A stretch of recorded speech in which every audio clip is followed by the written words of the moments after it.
After more than 3,000 chapters, you finish your favorite web novel. And as soon as you finish it, riding a train, you find a strange white creature flying above you that seems rather mischievous, and immediately you know, this is the end of the world, and the beginning of the series of events in the web novel you just finished. Upon realizing that this is the beginning of that web novel, you do know everything that's going to happen, but you also know that means you're not the main character, and you don't get to be overpowered in the typical sense of being able to beat up anything that gets in your way. Although knowledge in of itself is definitely a form of power. This is Omniscient Reader, or Omniscient Reader's Viewpoint.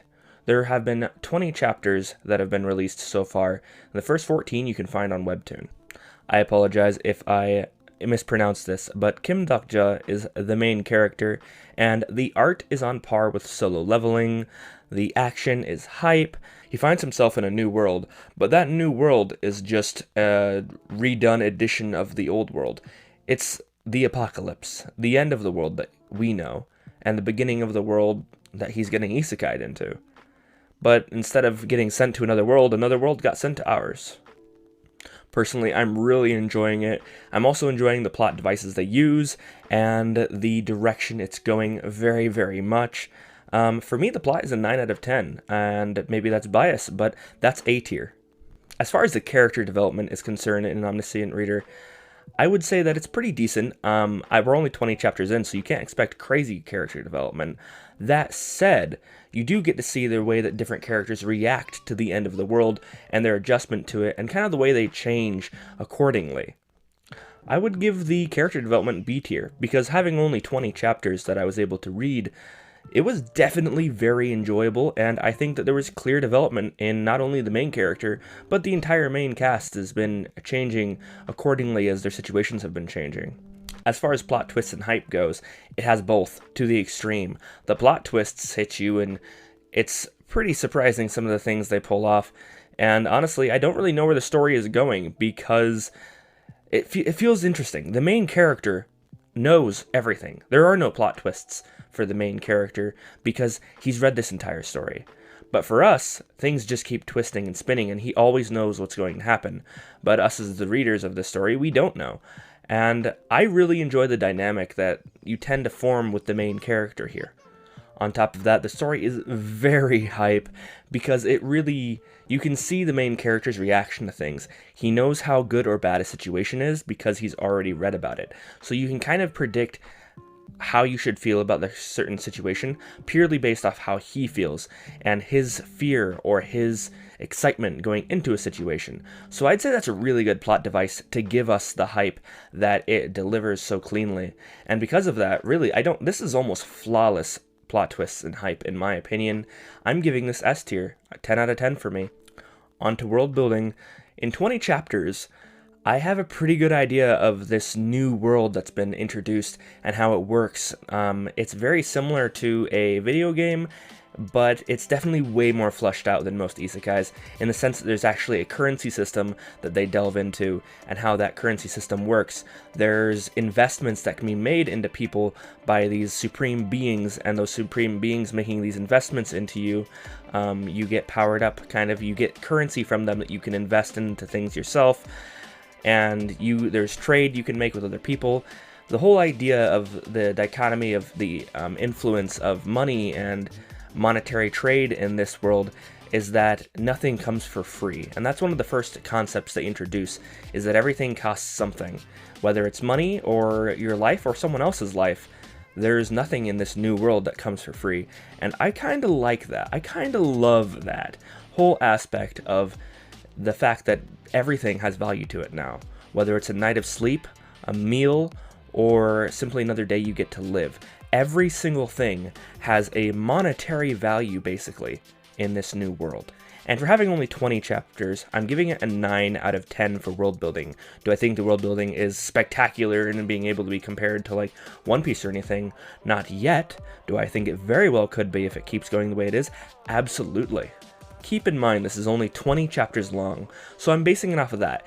As the series goes on, it could either improve or get worse, and we'll kind of see. I'm doubting, it's definitely not going to stay the same. These ratings for these different things, it's not going to stay the same. We are rating the first 20 chapters and what those first 20 chapters were able to give us. That being said, we're moving on to flexes, and imagine knowing everything, and the flexes that you could possibly make knowing everything.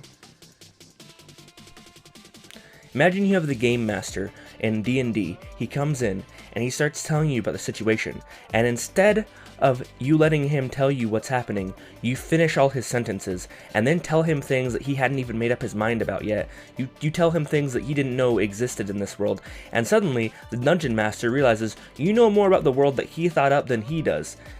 What a flex is that? That's basically this entire show, is him knowing more than the dungeon masters of this world about their existences, where they come from, who they are, and he knows keywords to items and phrases that he shouldn't. It's just such a flex constantly. And not only that, he's conniving, and he's smart, he's intelligent. So seeing him plan things out and try to take advantage of mechanics and things that just he shouldn't be able to is super lovable. And not only that, it's not easy for him. It doesn't come across where he has this crazy idea to come, he crosses all these mechanics that he becomes overpowered. No, he has this idea, he wants to cross all these mechanics, and then he's told no, that we can't do that. But at the same time, the very flex that he knows these things, it's flawless. It's flawless. I love the flexes here again.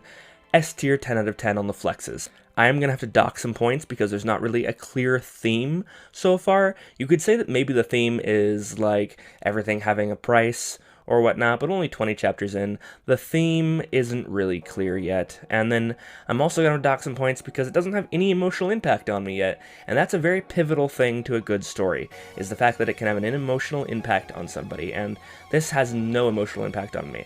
That said, once again, we're talking about the first 20 chapters, so I'm not really surprised by these aspects.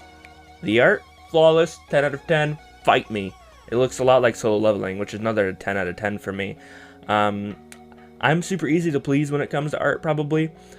If it's beautiful and it makes me happy, I love it, and I'm going to give it a 10 out of 10. For the narrative, having a main character who knows everything and seeing certain parts of what he sees and kind of learning about the world through his perspective, I really like the dichotomy of that and how it kind of just unravels itself for you, because the main character, he already knows everything we want to know. There are no plot twists coming his way that he's probably not ready for.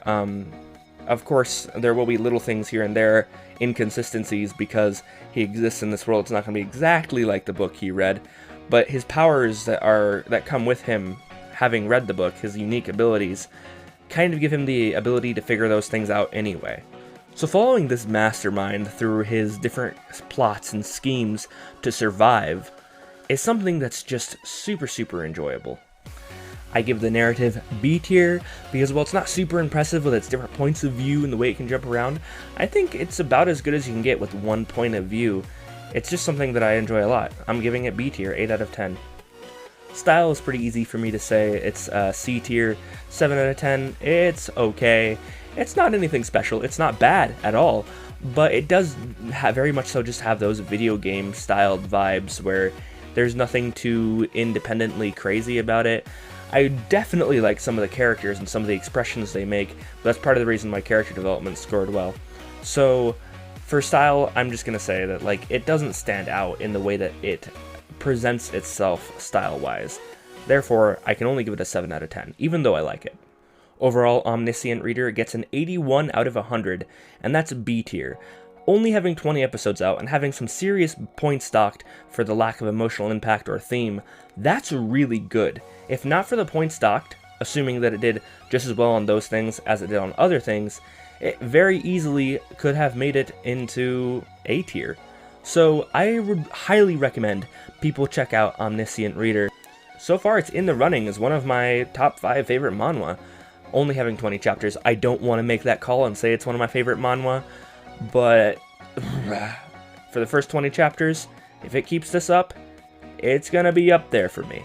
Little side note for any of you guys interested, I really love the way that he interacts with the actual main character of the story, because he knows that this main character, he has main character powers. He is broken. So it's kind of like just, he doesn't necessarily want to interact with the main character, considering he is more powerful than most simply through knowledge, knowing everything.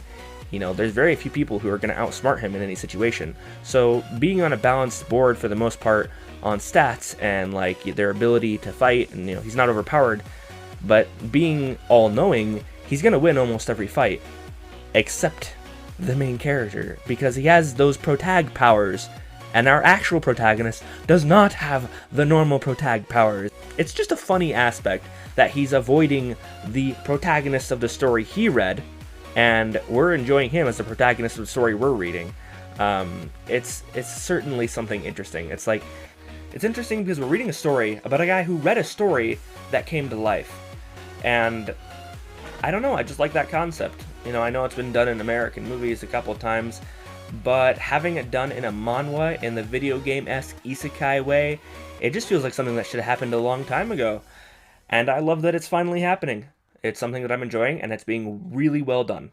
Now I'd like to thank some of the lovely people who've supported me on Patreon, starting with Justin and Maltar, the 3-star hunters. You two have been a huge support to me, and I couldn't possibly begin to show you enough appreciation. Future Mech, the 2-star hunter, most wholesome guy on the internet. Wheelku, Neometra, and Brenda, the Holy Clout Hunters. You three are absolutely beautiful individuals. And then Nish and Rion. You two have been here for a while, and I appreciate you so much. From Rockman to Music Man, you two are both amazing.